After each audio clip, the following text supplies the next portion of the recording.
자, 반갑습니다. 배종찬 교수의 맛있는 도원 이야기의 배종찬입니다. 자, 여러분 반갑습니다. 공포의 부동산법이 이제 시행이 본격적으로 시작됐죠. 그래서 그 내용들이 많아요. 그 내용들도 많고 또 언제 시행되는지, 또한 이렇게 시행이 되면 집주인 입장, 세입자 입장, 그리고 투자자 입장에서는 어떻게 대응해야 되는지, 그러한 부분에 대해서 한번 살펴보도록 하죠. 먼저 그날이 오면이라는 시가 있죠. 시문 선생님의 시인데요. 앞부분이죠. 그날이 오면, 그날이 오면은 삼각산이 일어나 더덩실 춤이라도 추고 한강물이 뒤집혀 용수덤칠 그날이. 여기서 말하는 그날이란 거는 어떤 날일까요? 월급 타는 날일까요? 아니면 보너스의 계절이라서 보너스 타는 날일까요? 아니면 술 한잔 먹는 날일까요? 그래요. 여기서 말하는 그날이란 거는 뭐 다 아시죠? 민족 해방의 날을 의미하는 거죠. 그 해방의 날이 오면, 즉 해방이 되면 삼각산이 일어나 춤을 추고 한강물이 뒤집혀 용수돔칠 만큼 그러한 기쁜 날의 표현이라고 볼 수가 있다는 거죠. 그렇다면 초강력 부동산 대책이 쏟아진 지금의 입장에서 이처럼 이제 초강력 부동산 대책들이 쏟아지고 있지 않습니까? 그러한 날들은 과연 어떤 날일까요? 제가 보기에는요, 집주인들 입장이나 또 소유자들 입장, 다주택자들 입장, 법인 투자자들 입장에서 본다면 아마도 그날은 힘든 날이 될 것이고 고통스러운 날이다라고 이렇게 말씀을 드릴 수 있을 것 같아요. 또 반대로 생각을 한다면요, 세입자분들 입장이라면 뭐 기쁘고 바라던 날이 뭐 될 수도 있겠죠. 그렇다면 올해는 이러한 초강력 부동산 대책이 시행되는 날들을 정확히 한번 알아보고요, 집주인과 세입자들 또한 투자자들 입장에서 어떻게 우리가 합리적으로 처세해야 되는지 그 부분에 대해서 한번 살펴보도록 하죠. 먼저 2020년 8월 1일 세입자들의 계약갱신 청구권과 전월세 상한제가 이미 시행이 됐죠. 여기서 말씀드리는 계약갱신 청구권이란 세입자들 입장에서 보는 거예요. 2년 계약 후 2년 연장이 가능하다는 얘기겠죠. 만약 내가 2년 살고 세입자인 내가 나가고 싶다라고 한다면 언제든지 나갈 수가 있는 거예요. 그리고 2년 동안 더 살고 싶다라고 하면 또한 언제든지 집주인에게 저 2년 동안 더 살래요라고 이렇게 주장이 가능하다는 얘기예요. 그렇다면 집주인 입장에서는 어떻게 될까요? 그거야 뭐 당연히 세입자가 2년 갱신을 더 요구한다면 더 살게 해줘야 되겠죠. 그런데 이게 좀 못마땅해. 그리고 이 세입자는 마음에 들지 않아. 이 세입자를 내가 보내고 싶어. 뭐 그런 경우일 수도 있겠죠. 그럴 경우에는 그냥 뭐 이것저것 신경 쓰지 마세요. 그냥 집을 매도하면 되잖아요. 집 파는 것에 대해서는 자유이지 않습니까? 집 팔고 말고에 대해서는 이거는 제한이 없다는 얘기예요. 그냥 이 세입자가 마음에 안 들면 뭐 한다? 그냥 집을 언제든지 매도가 가능하다는 거예요. 다만 새로운 매수인이 계약 기간에 대한 승계 의무가 당연히 지어야 되겠죠. 또한 새로운 매수인이 그냥 거주의 목적으로 또 구입을 한다면 결국 세입자는 어떻게 될까요? 뭐 나가게 될 가능성이 또 증가될 수밖에 없겠죠. 또한 집주인 입장에서는요, 내가 거주할래, 그러니 나가주세요라고 한다면 세입자는 나갈 수밖에 없다는 얘기겠죠. 다만 내가 거주하기 위해서 내보낼 때는요, 세입자에게 6개월에서 한 달 이내 반드시 뭐 해야 된다? 통보를 하셔야 된다는 얘기예요. 전세 만기 한 달에서 6개월 전에 반드시 집주인은 세입자에게 통보를 하셔야 된다는 얘기예요. 만약에 요 기간이 초과됐다, 즉 만기가 29일 남았는데 그때서 통보했다고 한다면 효력이 발생되지 않는다는 얘기겠죠.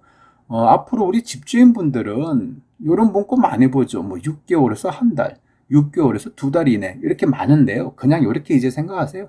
6개월에서 석 달 이내, 무조건 그냥 석 달 이내에 세입자들에게 통보하는 게 가장 좋다라고 이렇게 이해를 하시면 될 것 같고요. 또한 집주인 입장에서 만약 세입자를 들어올 때 전세자금 대출을 받은 세입자가 있을 수도 있겠죠. 그러면 2년 경과 후 뭐 연장을 요구할 때 전세자금 대출 연장을 거부한다면 부득이 세입자는 어떻게 될까요? 뭐 전세금을 구하지 못할 경우에는 집을 비울 수밖에 없겠죠.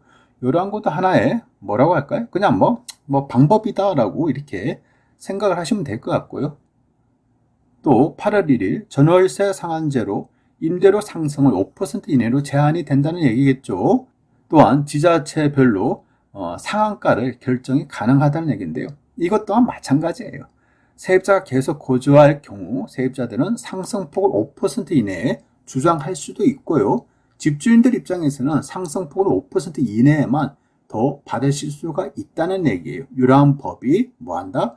지금 시행되고 있다라고 말씀을 드릴 수 있을 것 같고요. 2020년 8월 12일부터는요. 취득세가 중과세되는데요. 조정지역에서는 2주택은 8%, 3주택은 12%, 비조정 대상 지역에는 2주택이 1 내지 3%, 3주택은 8%, 4주택자와 법인은 12%의 취득세가 중과되기 시작했고요. 2주택 이상 보유자, 조정 대상 지역 내 공시가격 3억 원 이상 되는 이러한 주택을 증여할 경우에는 증여할 때의 취득세 3.5%가 이제는 증여할 때 취득세를 12%로 이제 중과세 된다는 얘기예요. 여기서 중요한 거는 1세대 1주택은 제외라는 건데, 어떻게 보면 그렇죠. 어느 누가 집 한 채 있는 사람이 증여하겠어요. 이건 뭐 말도 안 되는 얘기잖아요. 그러니 집 두 채 있는 사람들은 다 이제 증여를 줄 때 다 취득세가 중과세 된다라고 이렇게 뭐 간단히 이해를 하시면 될 것 같아요. 그리고 2020년 8월 18일 신규 임대사업자 의무 임대 기간이 10년이 되고요. 신규 임대사업자의 보증보험 가입 의무화가 되고요. 지자체장의 등록 임대 관리 권한이 강화된다는 거죠. 그리고 2020년 8월 21일 부당한 표시 광고 금지가 되는데요. 이러한 부분을 위반한 경우에는 과태료가 500만 원이 부과된다는 얘기입니다. 그러면 여기서 말하는 부당한 표시 광고, 이러한 광고는 무엇을 의미하냐? 이 부분에 대해서 좀 자세히 한번 살펴봐야 되겠죠. 여기서 말하는 부당한 표시 광고라는 것은 공인중개사 법이죠. 제18조의 2 중개 대상물의 표시 광고 부분인데요. 개업 공인중개사가 의뢰받은 중개 대상물에 대해서 표시 광고를 하려면 중개사무소 개업 공인중개사 관한 사항으로서 대통령령으로 정하는 사항은 명시하여야 하며 중개보조원에 관한 사항은 명시해서는 아니 된다는 얘기고요.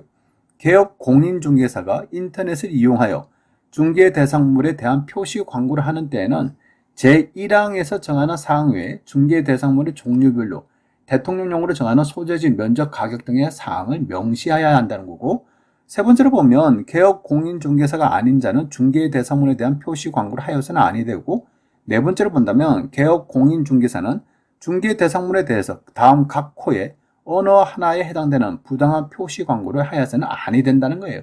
여기서 중요한 부분이 이제 나오는 건데요. 그래서 뭐가 중요하냐라고 한다면, 첫 번째로 본다면 중개 대상물이 존재하지 않아서 실제로 거래할 수 없는 중개 대상물에 대한 표시 광고, 즉 팔린 물건이에요. 팔린 물건인데 본인이 뻔히 알고 있어요. 그런데도 가격을 싸게 내놓기 위해서 팔린 물건을 올린다는 거겠죠. 두 번째로 보면 중개 대상물의 가격 등 내용을 사실과 다르게 거짓으로 표시 광고하거나 사실을 과장되게 하는 표시 광고가 있을 수도 있겠죠. 예를 든다면 3억 원짜리를 2억 7천만 원에 쓱 내놓는 거예요. 거짓 광고가 되겠죠. 그럼 통상적으로 거래되는 금액이 3억인데 2억 7천이다. 어떻게 보면 미끼 상품이 될 수도 있다는 얘기죠. 그리고 전화가 왔어요. 아니 그거 네이버 부동산 보고 전화하는데요. 2억 7천만 원짜리 그 아파트 있냐고? 일단은 있다고 하겠죠. 그리고 그분이 왔어. 이렇게 2억 7천만 원 주고 살려고 하는 분이 왔는데, 방금 나갔다. 1시간 전에 나갔다. 뭐 오전에 나갔다. 이런 식으로 해가지고 거짓말을 한다는 거 아닙니까? 이거 2억 7천짜리 나갔는데 2억 9,500짜리가 있다. 이게 더 좋다라고 말을 또 한다는 얘기겠죠.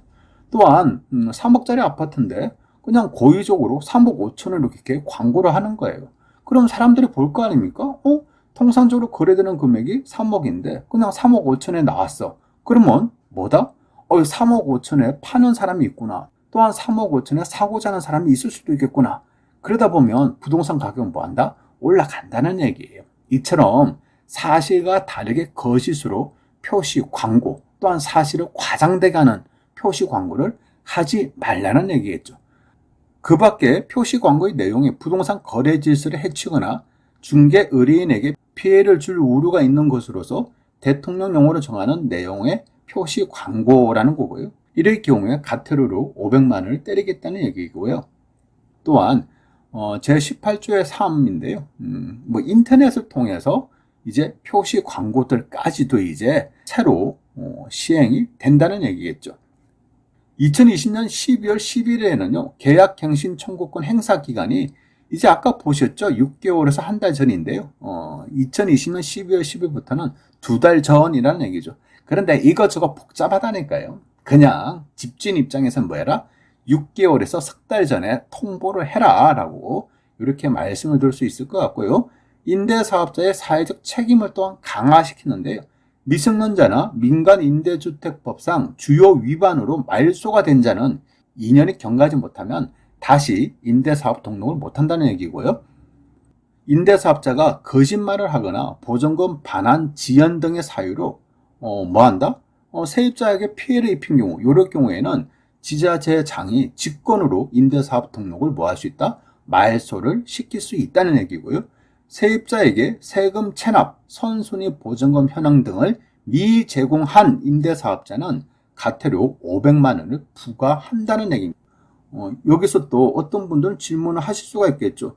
아니 세금 체납이나 선순위 보증금 현황 이 부분인데 왜 근저당권 이야기가 없냐라고 이렇게 말씀하시는 분도 있을 수 있을 것 같은데요.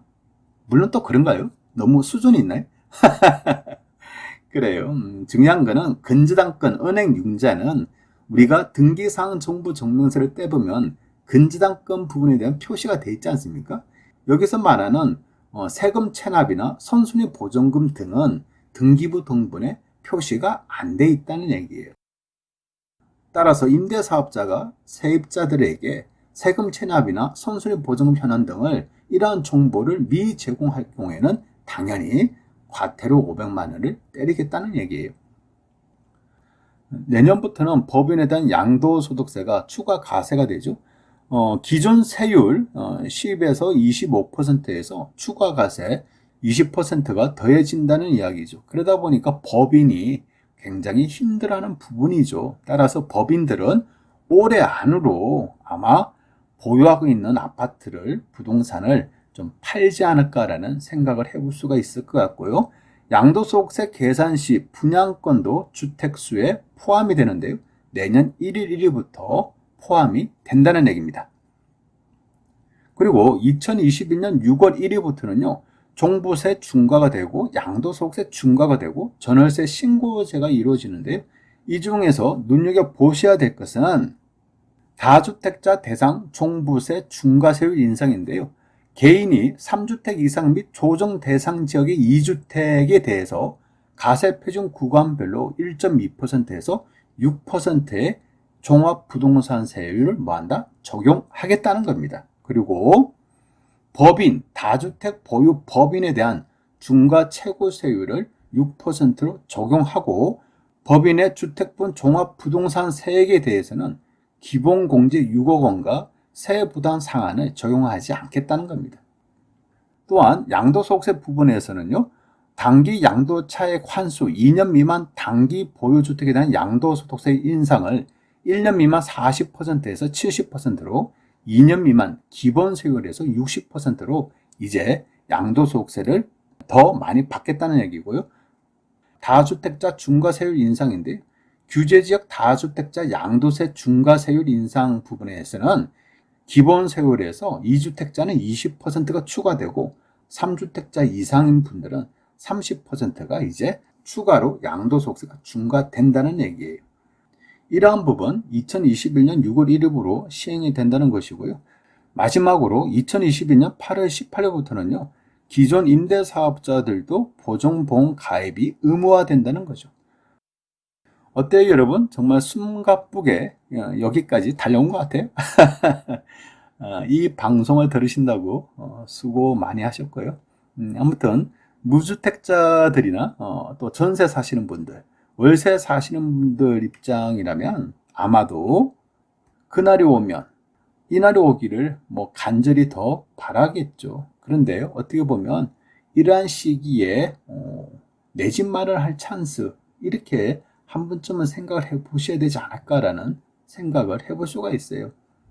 여러분 아시다시피 부동산의 가격, 주택의 가격이 얼마나 올라가고 있었나요? 그렇지 않습니까? 그렇다면 이러한 시기에 이제는 평생 집 걱정 안 하고 평생 뭐 전세니 뭐니 이렇게 이사 다니 걱정을 안 하는, 그래서 내 집 마련할 수 있는 그러한 기회다라고 이렇게 생각을 한번 하셔야 될 것 같아요.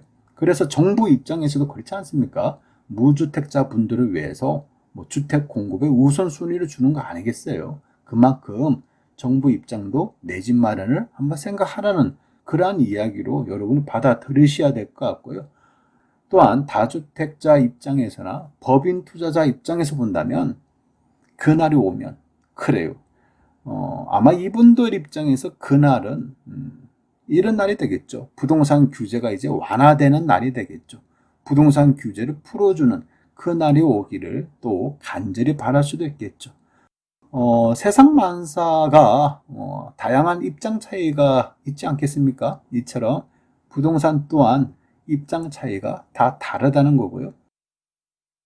그날, 그 날조차도 이렇게 다르다는 거예요. 여러분들의 그날은 과연 어떤 날일까요? 이상까지 배종찬 교수의 맛있는 도움 이야기였습니다. 감사합니다.